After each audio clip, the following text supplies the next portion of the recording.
د کامیابۍ لومړی شرط هدف درلودل دي.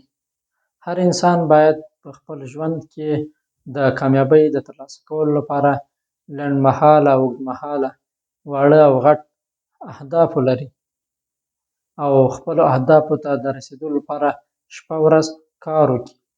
ځکه دوستانو کله چې موږ او تاسې اهداف لرو، زموږ او تاسې ذهن، فکر، شاوخوا چاپېریال، ملګري او دوستان راسره همکارۍ کوي تر څو هدف ته ورسېږو.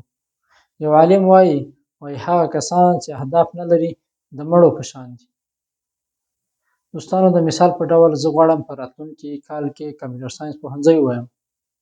د دې لپاره زه باید لومړی په انګلیسي باندې بلدتیا ولرم، له کمپیوټر د ابتدایي کورسونو سره بلدتیا ولرم، همدارنګه له ریاضي سره بلدتیا ولرم.